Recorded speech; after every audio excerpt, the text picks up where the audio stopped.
My entitled son went NC with me and my new family, after I allowed my stepdaughter to abuse him and neglected him in favor of my stepson. It's been 3 years, so I demand he reconcile, but he refuses. Even though I've changed, I have a son. I didn't expect him to answer. I'd sent 3 messages over 2 months, kept them short at first, just checking in, saying I'd been thinking about him, the kind of thing you send when you don't want to come off too strong. When those went nowhere, I tried again, longer this time, told him I missed him, that I didn't like how things ended, that I wanted to fix it. Still, nothing. By the 3rd message, I stopped pretending I was casual about it. I asked straight out if he'd blocked me, said I didn't know what else to do. A week later, he finally replied. Not much, just a few lines, but enough. He said I chose my wife over him, that I made his childhood miserable, that he wanted nothing to do with me, that he deserved to be happy. That last part stuck. I read it a few times, like maybe I missed something in the tone, like maybe there was room to work with, but it was flat. Final. I sent a response right away. Told him he couldn't expect me to walk away from my marriage, that things weren't that simple, that we could work through this if he gave it a chance. He hasn't answered since. I keep checking anyway. I don't think he understands what it was like back then. Or maybe he does and just doesn't care. I met Tara at a point where everything felt empty. That's the easiest way to put it. Ethan was 9. He was old enough to be in his own world half the time and young enough that I still had to be present. I was doing what I was supposed to do. Work, home, repeat. Weekends were quiet. Too quiet sometimes. Tara didn't have that problem. She had 2 kids, both needing something from her all the time. When we started talking, it felt like stepping into something alive again. Messy, loud, unpredictable, but alive. She didn't have much time to waste. That was clear from the start. Conversations were short, squeezed in between everything else she had going on. She told me early about Noah appointments, equipment, routines. It wasn't something you could ease into. You either stepped up or you didn't. I stepped up. Looking back, maybe I rushed it. But it didn't feel rushed then. It felt like I finally had a direction again. Ethan met them in September. I remember that day pretty clearly. Tara had tried to clean up the house, but there was only so much you could do with all the medical stuff. Machines, tubes, things I didn't know the names for yet. Ethan stayed close to me at first, quiet, watching everything. Kayla barely looked at him. She was 11, at that age where everything annoys you and you don't bother hiding it. She kept her distance, headphones in, like the whole thing didn't concern her. Noah was in the living room, hooked up to something I didn't fully understand at the time. Tara moved around him like it was second nature. I remember thinking this was going to be an adjustment, but a good one. That Ethan would learn something from it. That he'd come out of it more grounded. We moved in 2 months later. There wasn't really another option. Tara couldn't leave her place, not with Noah's setup. So Ethan and I packed up and went there. Space was tight. That's just how it was. The extra room I'd thought would be his wasn't really usable, not with everything already in place. We set something up in what used to be an office. He put up a curtain and made it his space. It wasn't ideal, but it was temporary. That's what I told him. He didn't say much about it at first. Just nodded like he was trying to go along with it. I appreciated that. The first few months were busy. That's the best way to describe it. There wasn't much downtime. Between work and everything Tara had going on, the house was always in motion. Ethan had to adjust to that. He'd been used to quiet. This wasn't quiet. Kayla started acting out not long after. It didn't come out of nowhere, but it got worse fast. She'd disappear for hours, come back late, and refuse to explain where she'd been. There were arguments almost every night, loud ones. The kind you couldn't ignore even if you tried. Ethan would stay behind the curtain when it happened. I noticed that. I figured it was better than getting involved. One night I came home and found one of Noah's machines knocked over. Not completely broken, but enough that Tara was panicking.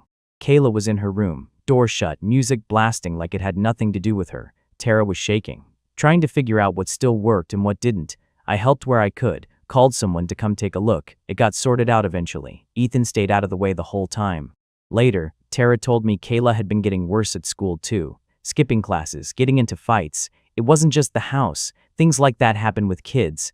That's what I told myself. Ethan started coming to me more after that. At first it was small things, saying he couldn't sleep, asking if we could do something just the 2 of us. Go out, get food, anything. I tried when I could, but when I could, wasn't that often. There was always something else that needed attention. An appointment, a situation with Kayla, something with Noah. It wasn't like I could just ignore those things. Ethan didn't seem to get that. One night he asked me why we couldn't just leave. Not in a joking way, he was serious. I told him that wasn't how things worked, that we were part of something bigger now. That you don't walk away from family when things get hard. He didn't like that answer. He started saying things about how he didn't want this, how he didn't care about them, how everything was worse now. I told him life changes, that he needed to deal with it instead of fighting it. Looking back, maybe I was too blunt about it. But I wasn't wrong. The situation with Kayla kept getting worse. There were nights she'd come home drunk. Other nights she wouldn't come home at all. Tara would stay up waiting, pacing around, checking her phone every few minutes. When Kayla was home, it wasn't much better. She had a way of making everything tense without even trying. Comments under her breath. Looks that said more than words. Ethan stayed out of her way as much as he could, most of the time. There were a few incidents. Nothing major, just friction. She didn't like him being in her space, even though it wasn't really hers. If he left something out, she'd move it, sometimes hide it. Once I found his stuff thrown into a pile on the floor. I told her to cut it out. She rolled her eyes and walked off. Tara said she'd handle it. I let her. Money got tight around that time. Tighter than I expected. Noah's needs weren't something you could budget neatly. Things came up. Equipment needed replacing. Appointments turned into more appointments. I picked up extra hours at work to cover it. That meant I was home less. Which meant I missed more of what was happening day to day. I didn't think that was a problem at the time. I figured I was doing what I needed to do, keeping things running. Ethan didn't see it that way. He started getting more distant. Short answers, staying in his space, leaving the house whenever he could. I figured it was just his age. Kids pull away. That's normal. There was one night that stands out. I came home late, later than usual. The house was quiet, which was rare. Tara was asleep on the couch, TV still on. Noah was in his room. Ethan wasn't behind the curtain. I found him in the kitchen, sitting at the table, lights off. He didn't look up when I walked in. I asked what he was doing up. He said he couldn't sleep. There was a pause. Then he asked me if things were always going to be like this.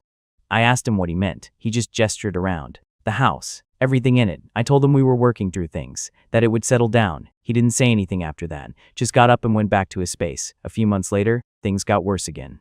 This time, it wasn't just arguments or attitude. Kayla got physical. Not with me, not with Tara, with Ethan. It wasn't constant, not like she was attacking him every day.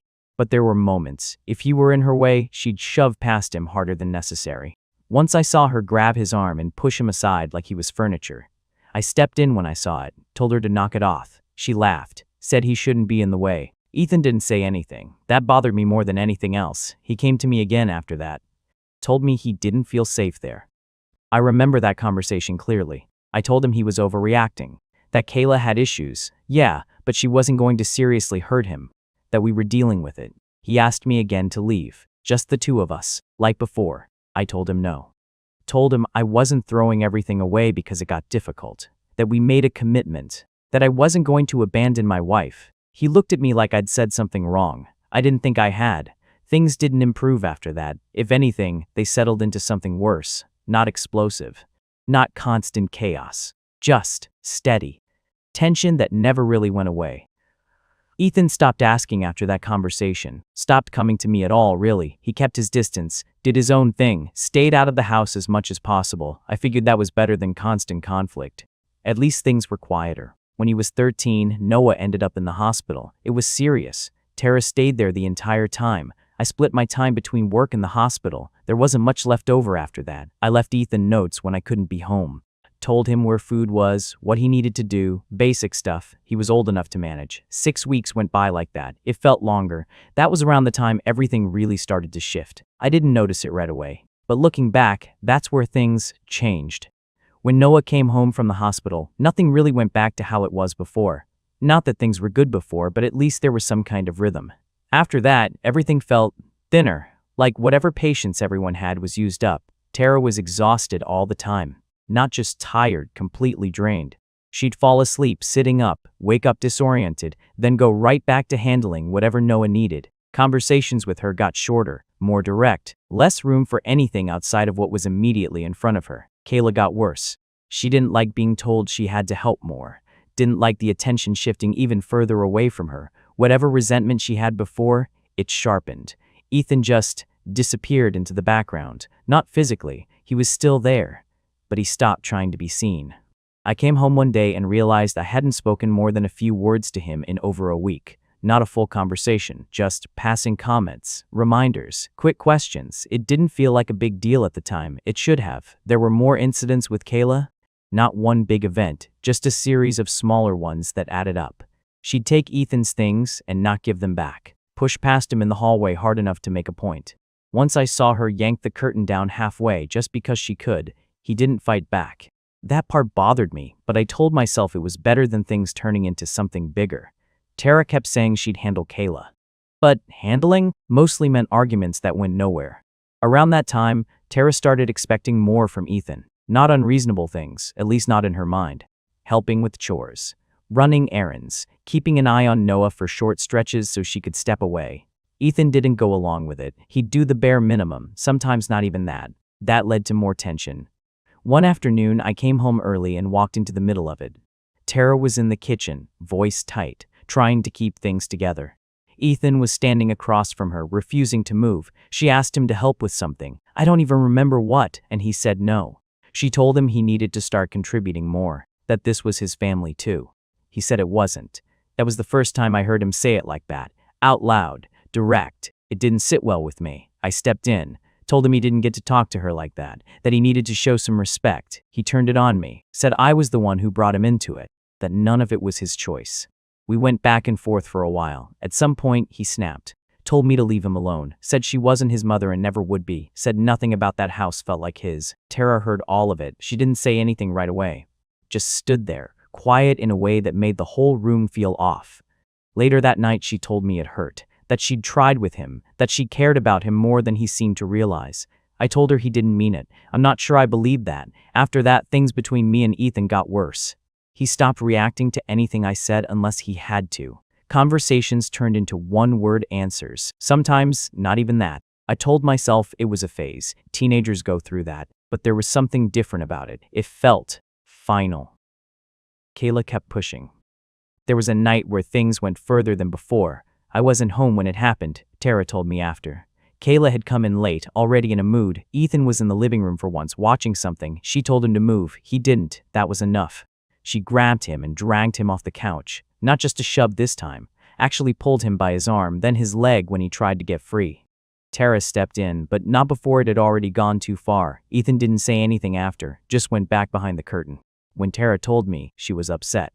Angry at Kayla, frustrated with everything. I said I'd talk to her. I did. It didn't change anything. Ethan came to me again after that. Not emotional this time. Not angry. Just done. He told me he couldn't stay there anymore. That he meant it. That he wasn't asking. I told him he didn't have a choice. That he was a kid and this was his home. He looked at me for a second like he was deciding something. Then he walked away. That was it. After that, he stopped trying completely. Didn't ask for anything. Didn't complain. Didn't engage. He was just there, and I let it stay that way, because it was easier. When he turned 17, I thought we'd made it through the worst of it. Kayla had started being around less, out more, home less, still causing problems, just not always inside the house. Tara and I were still stretched thin, but we were managing. Ethan was almost an adult. I figured once he hit 18, things would level out. He'd go off, do his own thing, and whatever distance was there would fix itself over time. I didn't think he'd leave before that. I came home one day and he was gone. No warning, no conversation, just gone. There was a note on the table, short, straight to the point. He said he couldn't do it anymore, that he was leaving, that he wasn't coming back. It took a minute to process. Then I started calling. No answer. I checked his room. What passed for it? Most of his stuff was gone, not everything, but enough. I called the police, reported him missing. I didn't know what else to do. When they found him, he told them he was safe, that he wasn't coming back. They couldn't force him. Not with how close he was to 18. That was it. That was how it ended.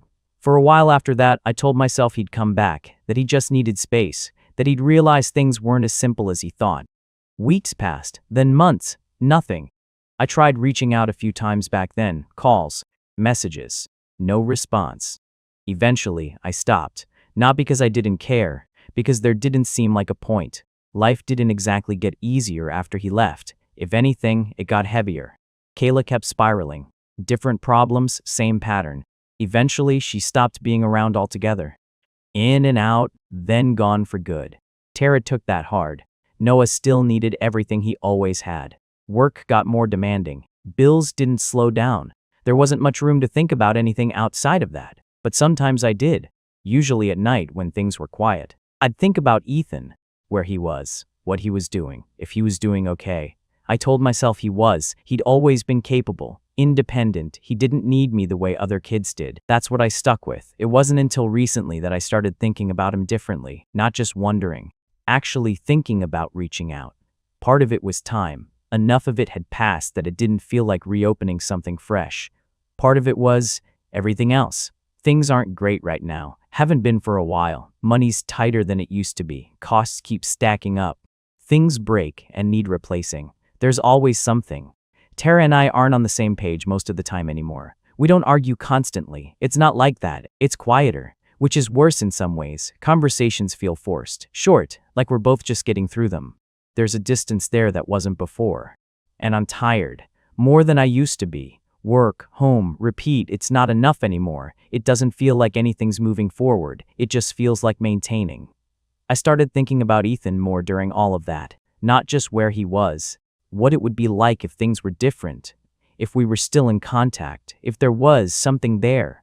I told myself it was about fixing things, that enough time had passed, that he was older now, would understand things better, see it from my side. That's what I went with. The first message I sent him took longer than it should have. I rewrote it a few times. Didn't want it to come off wrong. Didn't want to push too hard. Kept it simple in the end. Said I'd been thinking about him. Asked how he was doing. When he didn't answer, I waited, then tried again. Each message got a little more direct, a little less careful. By the third one, I wasn't really thinking about how it sounded anymore. I just wanted a response. When he finally replied, it wasn't what I expected. I thought there'd be anger, questions, something I could respond to. Instead, it was just final. Like he'd already made his decision a long time ago. Like I wasn't part of anything anymore. I told him he couldn't expect me to give up my wife. That was the first thing I said. It felt important. Like he needed to understand that part before anything else. That I didn't make those choices lightly. That I had reasons. He didn't respond. So I kept going. Sent more messages. Explained more. Told him we could work on things. That we didn't have to stay like this. Still nothing. I keep thinking about what he said. That he deserved to be happy. Like that was something I took from him. I don't see it that way. I did what I thought was right. What I had to do. You don't walk away from a marriage. You don't abandon people who depend on you. That's not how life works. But at the same time, I can't ignore where things are now. I don't have much outside of this. Work, home, that's it. No real support system, no one to fall back on. And Ethan, he's out there somewhere, living his life, doing fine, from what I can tell. He has something I don't. Options. I keep checking my phone anyway. Waiting for another message. Something I can respond to. Something that opens the door just a little. Because I don't think it's unreasonable to want that. To want my son back in my life. To have something that isn't just this. It's not just that he won't respond. It's that I can see what my life looks like now without him in it. And there's no way to dress it up as anything else. There's no version of this where I come out ahead. The house feels smaller than it used to. Not physically. Same walls, same layout, same clutter that never really went away. But it feels tighter now, like everything's closing in. Half the equipment Noah used has been replaced twice over. Some of it sits unused now, pushed to the side because newer things took their place. We never got rid of anything. Tara always said we might need it again, so it just stays. Stacked in corners, lining the hallway, taking up space that was already limited. It's like living in storage. There's barely a place to sit in the living room anymore. I end up eating most meals standing in the kitchen because the table is covered in paperwork, bills, and unopened mail we both keep putting off. Money isn't tight anymore. It's worse than that. It's constant. Every month feels like we're catching up to something we already missed. There's always another cost, another problem, another thing that can't wait. I've taken extra shifts, picked up whatever I can. It doesn't fix anything long term. It just keeps things from collapsing all at once. Tara doesn't work full time. She can't. Even now, with Noah older, there's still too much that falls on her. Appointments, routines, and setbacks that come out of nowhere. So it's mostly on me, and I'm running out of room to keep doing it. We don't talk the way we used to. Actually, we don't talk much at all unless it's about something that needs to be handled. There's no energy left for anything else. no real conversations, no plans, no sense of anything improving, just maintenance. That's all it is, keeping things from falling apart one day at a time. Kayla hasn't been part of the house in a long time. That situation didn't resolve itself. It just burned out. She left for good after one of her fights with Tara went further than usual. I wasn't home for that either. I heard about it after, same as always. There were calls, attempts to figure out where she went. She showed up a few times after that, needing something. Money, a place to stay for a night, and rides. Never stayed long. Then she stopped showing up altogether. Last I heard, she's bouncing between places, not stable. Still making the same kinds of choices. Tara doesn't bring her up much anymore. When she does, it's short. Like mentioning it out loud makes it worse, so it's just us now. Me, Tara, and everything that comes with Noah. Day in, day out. Same routine, same problems, no real breaks. I used to tell myself this was what commitment looked like. That this was the right thing. You stay, you handle it, and you don't walk away. But there's a difference between staying because you believe in something and staying because there's nowhere else to go. I can feel that difference now. Work isn't better. If anything, it's worse. I'm not keeping up the way I used to. I'm there. I do what needs to be done, but that's it. No extra effort beyond what's required. No energy for it. I've been passed over for better shifts more than once. People notice that. They don't say it directly, but it shows. And I can't afford to lose even what I have. There are nights I get home and just sit in the car for a while before going inside, not doing anything, just sitting there. Because once I go in, it's the same thing all over again. Noise, clutter, something needing attention, no space. That's when I started thinking about Ethan more seriously. Not just in passing. Not just wondering how he turned out. Thinking about what it would actually look like if he were still around. Or if he came back into my life now. He's 21. An adult. Probably working. Maybe saving money. Maybe not dealing with any of this. I don't know exactly what his situation is, but I know it's not this. And that matters. At first, I told myself I just wanted to fix things, that it wasn't right to leave things the way they ended, that he deserved effort from me, that I owed him that. That's what I went with when I sent the first message. That's what I kept telling myself. But that's not the full truth, not even close. The reality is, I need something I don't have right now. And I can see him as a way to get at least part of it. I'm not talking about anything unrealistic. I'm not expecting him to suddenly take responsibility for everything. But he's my son. There should be something there. Support, connection, someone on my side for once. Because right now, it doesn't feel like I have that. Not at home, not at work, nowhere. Tara and I aren't partners the way we used to be. It's not even about arguments. It's the absence of anything solid. We exist in the same space and deal with the same problems, but we're not aligned anymore. Everything is reactive. There's no forward movement, no plan. And I'm tired of carrying most of it. I didn't expect it to feel like this years down the line. I thought things would stabilize, that once we got through the hard part, it would level out. It didn't. So yeah, when I reached out to Ethan, it wasn't just about reconnecting. It was about changing something, anything. Because what I have now isn't working. I didn't say that to him, obviously. I kept it focused on us, on fixing things, on moving forward. But that's not all of it. When he replied the way he did, it shut that down immediately, not just the emotional part. The practical side too. He doesn't want anything to do with me, which means there's nothing there to rebuild, no support, no connection, nothing. And I keep coming back to the same thought, that he walked away from this, that he left me here to deal with all of it. I know how that sounds. But it's not wrong. He chose to leave. I didn't get that option. I stayed. I handled everything. I kept things going. And now I'm the one stuck with it. Meanwhile, he's out there talking about how he deserves to be happy. Like that wasn't something I was trying to build in the first place.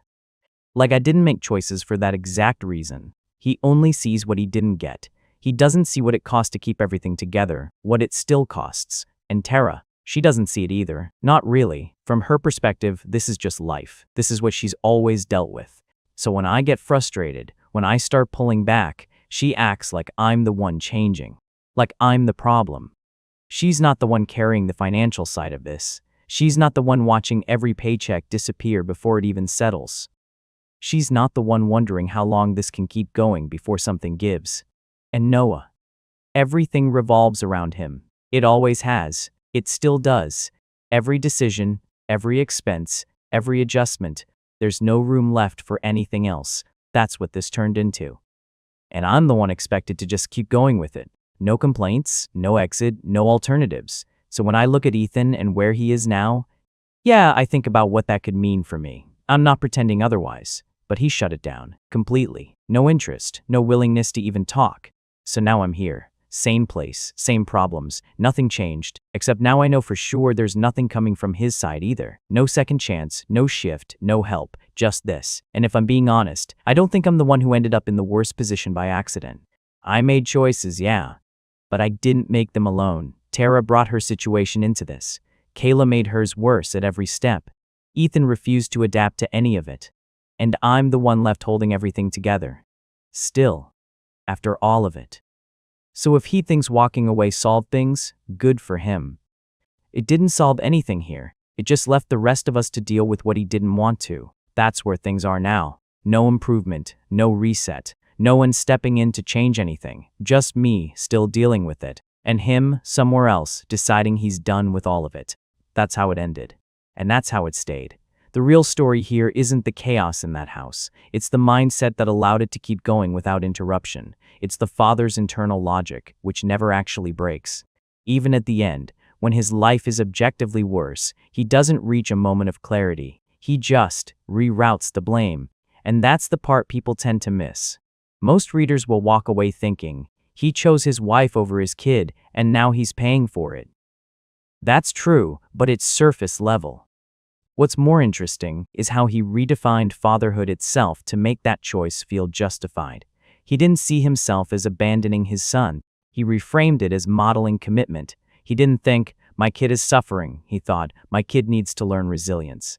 That shift is everything.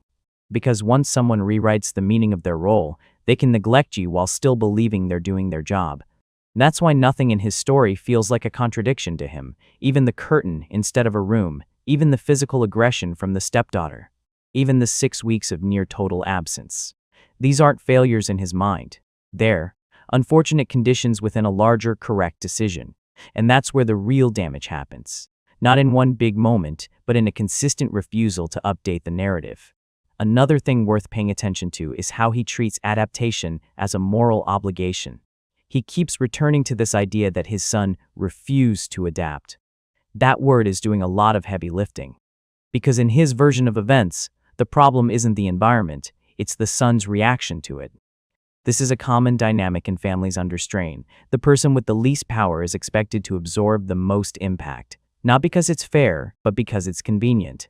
The adults are already overwhelmed, so the child becomes the variable that's supposed to adjust, and when the child doesn't, they get labeled as difficult, ungrateful, or, in this case, someone who walked away. But notice how the father never seriously considers that leaving was adaptation, just not the kind that benefited him. The reconciliation attempt is where the story quietly shifts from tragic to revealing. At first glance, it looks like regret. Time has passed, he misses his son, he wants to fix things. That's the narrative he presents, and probably the one he believes on some level. But if you look at the timing, it lines up almost perfectly with his life becoming unsustainable. The finances are tightening, the emotional distance in his marriage. Exhaustion was setting in, the realization that there's no one in his corner. That's when the son becomes important again. Not when the son was being dragged across the floor, not when he said he didn't feel safe, not when he left at 17. Now, that doesn't mean he doesn't feel something, he probably does. But it's mixed with something else, something more practical. The son isn't just a person he hurt, he's also a potential solution. Emotional support, maybe financial help down the line. At the very least, someone who chooses him. And that's the part he never says outright, but it leaks through everything. What's especially telling is how he reacts to rejection. If this were about accountability, rejection would lead to reflection. Even if it's painful, even if it's defensive at first, there would be some movement towards, maybe I did more damage than I thought. But that doesn't happen. Instead, he reframes the rejection the same way he reframed everything else, as something done to him. Now the son is the one who left him with everything. The one who didn't adapt. The one who chose happiness at his expense. It's the same pattern, just flipped. There's also something subtle in how he talks about being stuck. He says he didn't have a choice, that he had to stay, had to carry it, had to deal with it. But earlier in the story, his son did leave. That option existed. The difference is the son accepted the cost of leaving, uncertainty, instability, and starting over. The father didn't. He chose the version of responsibility that kept him where he was, then reframed it as the only possible path. That's not being trapped. That's choosing the burden you're willing to carry and then resenting it later. The ending is what really locks it in. He doesn't just fail to take responsibility, he redistributes it. To Tara for bringing the situation, to Kayla for making it worse, to Noah for being the center of everything, to his son for refusing to stay. It's almost mathematical. Everyone gets a portion, so he doesn't have to hold the whole thing, and that's why nothing changes. Because from his perspective, there's nothing to fix internally. The problem is external. It always has been. If there's any takeaway here, it's this: damage doesn't always come from cruelty. Sometimes it comes from someone being so committed to their version of doing the right thing that they stop checking whether it's actually right for the people around them. And by the time reality catches up, they're not looking for accountability. They're looking for relief.